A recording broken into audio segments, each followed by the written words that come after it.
If you poured a massive amount of water onto the sun, would it actually put it out? Would the Earth go dark, temperatures plummet, and life slowly freeze over? It sounds like a reasonable assumption. Water kills fire, everyone knows that. It works by cooling down whatever's burning and smothering the oxygen supply. But that logic only applies to normal fire, and the sun is anything but normal. The sun doesn't combust, it fuses. Deep in its core, hydrogen nuclei are being crushed together at temperatures and pressures so extreme that they merge, releasing energy that dwarfs anything we can create on Earth. There's no oxygen involved, no traditional fuel source, no flame to smother. It's nuclear fusion, a completely different process that water cannot touch. So here's what actually happens when you flood it. Water's made of hydrogen and oxygen. Hydrogen is the exact thing the sun uses as fuel. Instead of drowning the reaction, you'd be throwing more raw material straight into it. The sun wouldn't dim. It would grow stronger. More hydrogen means more fusion, more energy, more heat radiating outward across the solar system. And that's not even the worst part. All the added water dramatically increases the sun's total mass. More mass means stronger gravity, and stronger gravity means the sun starts pulling Earth closer. Not immediately, not overnight, but over time our orbit would tighten, temperatures on the surface would climb, and eventually the planet would be baked into an uninhabitable wasteland. The thing you thought would save Earth would be the exact thing that destroyed it. Now, let's say you find yourself falling out of a plane. No parachute, but somehow you've got a helium tank and a balloon. The plan writes itself, right? Inflate the balloon on the way down, generate enough lift to slow your fall, drift gently to the ground. Simple, brilliant, completely insane. Here's where the physics shuts it down hard. One standard helium tank carries nowhere near enough gas to produce the lift needed to slow a human body in freefall. You'd need a tank bigger than yourself. And the balloon? It would need to be more than 16 feet across to generate meaningful buoyancy. That's not a party balloon. That's basically a small aircraft. Now try inflating that in the middle of freefall with wind tearing at you from every direction while you're accelerating toward the ground at terminal velocity. The inflation alone would take far longer than any standard jump allows. And there's another problem. The weight of the tank itself would actually make you fall faster, not slower. You'd have to drop it before you could even begin floating, which means you'd need to have already finished inflating the balloon before letting go. The whole sequence is impossible to execute in the time and altitude a typical jump provides. To make this actually work, you'd need thousands of miles of freefall. And to get that kind of altitude, you wouldn't be jumping from a plane, you'd be jumping from the edge of space. At that height, you wouldn't need to worry about the landing, because the lack of breathable air would finish you long before the ground ever did. It's 1902. A man is sitting in the stands at a baseball game, keeping score the old-fashioned way, pencil and paper, tracking every pitch and play. At some point, his pencil goes dull, useless. He glances over at a man named Leroy sitting nearby and asks if he can borrow his small pocket knife to sharpen it. Leroy says yes, pulls the knife out, opens the blade, and begins passing it across the man in the middle. At that exact moment, the batter at the plate connects with the pitch and sends a foul ball screaming backward into the stands.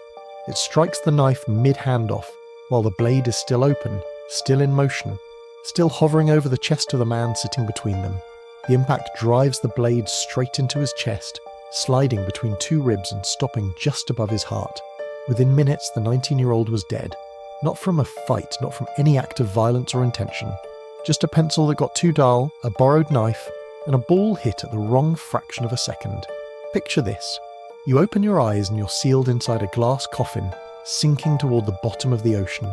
You have no idea how you got here. No idea how deep you are. No idea how much air you have left. Panic sets in immediately. Your breathing quickens. Your heart slams against your ribs, and every second of accelerated breathing is burning through whatever oxygen remains. You feel around in the dark and your hands close around something solid, hammer. Your first instinct is obvious. Smash the glass and get out. But then the second thought hits you and it's much colder. What if you're deep? What if the pressure outside is crushing? The moment that glass breaks, the weight of the ocean above you doesn't wait. It doesn't hesitate. It comes in all at once and it's over before you process what happened. But what if you're shallow? What if you're only a few feet down? And breaking the glass just means floating to the surface, gasping in fresh air alive. You don't know. You have no way of knowing. The hammer in your hands suddenly feels both like salvation and a death sentence simultaneously. Your oxygen is running out. You can feel the heaviness creeping into your thoughts. the edges of your vision starting to blur. Maybe this is a dream. The hammer feels real. The sweat running down your face feels real. The terror is absolutely real. You take one slow breath, you raise the hammer, and you swing. In the trenches of World War I, poking your head above the parapet was a death sentence. Snipers were everywhere, patient and precise. And the moment a helmet appeared above the trench line, the shot was already on its way. Soldiers were pinned down, unable to return fire without exposing themselves long enough to be killed. Someone came up with a solution that sounds almost too simple. Take a rifle, mount 2 mirrors to it. One angled toward the enemy, one angled toward the shooter's eye. The image of the battlefield bounces from mirror to mirror and lands in the shooter's line of sight. Attach a second stock for stability and run a cable from the trigger back to the shooter's hand.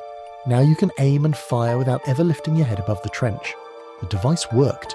Soldiers could engage targets while staying completely protected. Over time, the technology evolved.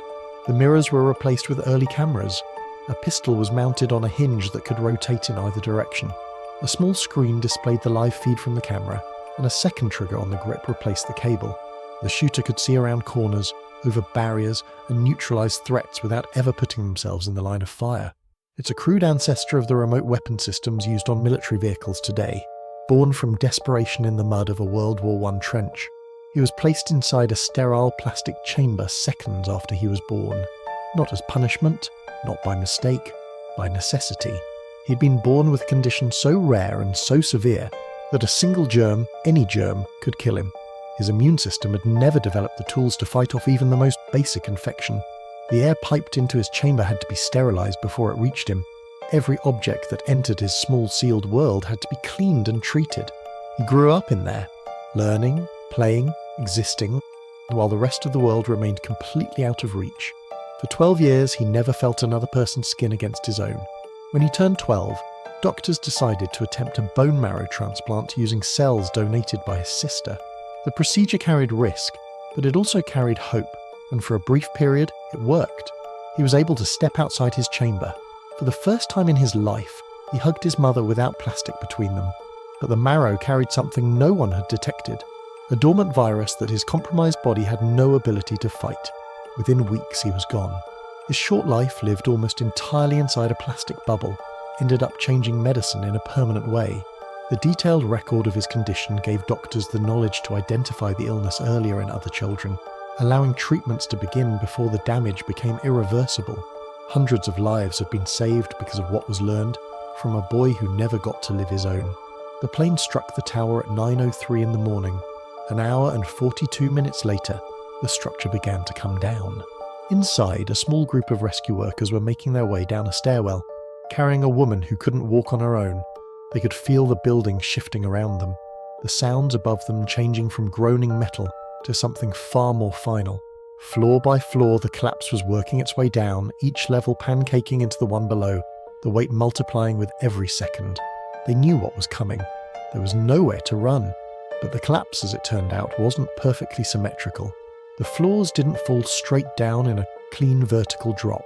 The weight distributed unevenly, tilting outward in places, redirecting the force away from the building's core.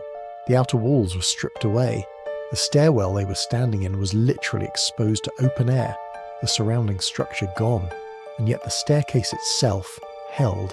A massive rush of wind blasted down the stairs as the outer shell disintegrated around them, and when the dust settled, a section of Stairwell B was still standing in the rubble, a freestanding skeleton of concrete steps in the middle of total devastation. All 14 people inside survived. This is a dish that took 20 layers and 24 hours to prepare, and it no longer legally exists. It starts small. A caper is tucked inside an anchovy. The anchovy is pressed inside an olive. The olive gets stuffed into a small wild bird. That bird goes inside a slightly larger one, then another, then another. By the time you've reached the 5th bird, the whole thing is still small enough to hold in one hand, but it keeps going. Each bird larger than the last, the gaps between them packed with seasoned stuffing, everything compressed together into a single extraordinary mass. A duck goes inside a chicken, the chicken goes inside a pheasant, the pheasant into a goose, the goose into a turkey, and finally the entire construction is pushed inside a bustard, one of the largest flying birds in the world. The whole thing roasts for a full 24 hours. When it's finally done and it's sliced open at the table to reveal all 20 layers stacked concentrically inside each other, like the world's most elaborate nesting doll. Several of the birds used in the traditional version are now protected species, making it illegal to hunt or eat them. The dish, in its original form, can never be made again. A family gathered in an open field with a homemade cannon, coloured powder, and a plan to reveal whether their baby was a boy or a girl. Someone had packed the metal tube with gunpowder, sealed the top, and loaded it with the coloured powder. Fire it off. Watch the colour burst into the sky, celebrate. But they wanted it bigger, more dramatic, more memorable. So they added extra gunpowder. When the fuse burned down and the charge ignited, the pressure built faster than the casing could handle. The metal tube didn't just fire, it shattered, sending jagged fragments of metal flying outward in every direction. Everyone scattered, but one piece moved too fast, covering the distance before anyone could react, and struck the grandmother in the head. She died before the colour of the powder even mattered anymore. Here's one that starts as a fun thought experiment and ends somewhere surprisingly grim. If you dropped a raw steak from a high enough altitude, could the friction and heat of falling through the atmosphere actually cook it? From the altitude of the highest recorded skydive, the air is brutally cold, but the steak is moving fast enough to generate some heat from the compression wave building in front of it. The surface might warm slightly, but the surrounding air is still sub-zero, and by the time it hits the ground, you'd probably need to thaw it before you could even think about eating it. Push it higher, about 155 miles up, and the exterior might actually sear as it hits the thicker atmosphere. But that heat is only skin deep. The moment the steak descends into colder air, the outside temperature drops, and the interior never had time to warm. You'd end up with something seared on the surface and completely raw inside. Go even higher, and the air in front of the steak gets compressed so violently that temperatures reach thousands of degrees. But instead of cooking the meat, that heat burns the outermost layer away entirely. Then the next layer is exposed, and the same thing happens, over and over like an onion being peeled by a blowtorch, until there's nothing left but ash and char. No matter how you try it, the atmosphere is not a kitchen. She placed 3 pots of boiling water on the stove and dropped something different into each one. A potato in the first, an egg in the second, a handful of coffee beans in the third. 20 minutes later, she pulled them all out. The potato went in firm and came out soft, broken down by the heat it couldn't resist. The egg went in fragile and came out hardened, its interior transformed by the same pressure that weakened the potato. But the coffee beans did something neither of the others could manage. They didn't break down and they didn't just harden. They changed the water itself, turning it into something entirely new. 3 things, same boiling water, 3 completely different responses. One collapsed under pressure, one used pressure to build a harder shell, one transformed its entire environment. The question isn't whether hard times are coming, they always are. The question is which one you decide to be. Newton's cradle. The desk toy with the metal balls that swing back and forth, clicking endlessly. The whole thing works because metal is rigid. When one ball swings in and makes contact, the energy has nowhere to go except straight through the line, and the ball on the far end absorbs the momentum and flies outward. Clean, efficient, satisfying. Now, replace every ball with a human body. The problem is immediate. Human bodies aren't rigid. They're soft. They compress. They absorb energy instead of transmitting it cleanly. The force that would travel perfectly through a steel ball gets eaten up by muscle and bone and tissue. The person on the far end might move a little, but so would everyone in the middle, lurching, folding, taking damage from energy that has nowhere else to go. Even with protective gear, even with significant force, the transfer would be ugly and inefficient. A few chaotic swings, bodies flung at wrong angles, bones under stress they were never designed to handle. The physics technically still applies, just with significantly more injuries and significantly less elegance. He was walking down the street when a football player collided with him full speed, and the impact knocked him completely unconscious. When he came back around, life continued. He recovered, moved on, and over the following decade built something that looked genuinely good. A partner he loved, 2 children, work that felt meaningful, a home that felt like his, a whole life assembled piece by piece over 10 years. Then, one evening, sitting in his living room, he looked at the lamp on the side table and something felt wrong. It still looked like a lamp, but the perspective was off in a way he couldn't explain. The proportions subtly distorted, the edges not quite landing where they should. He couldn't look away. He stayed up all night staring at it, stopped eating, wouldn't move from the couch. His partner pleaded with him, and when he still didn't respond, she gathered the kids and left. Alone in the quiet, the distortion finally broke open into something he couldn't ignore. The lamp wasn't real. The room wasn't real. The life he'd spent 10 years building, the partner, the children, the work, the home, none of it had ever existed. Everything collapsed inward at once. He opened his eyes on a sidewalk 10 years younger, the wind knocked out of him, a football player standing over him asking if he was okay.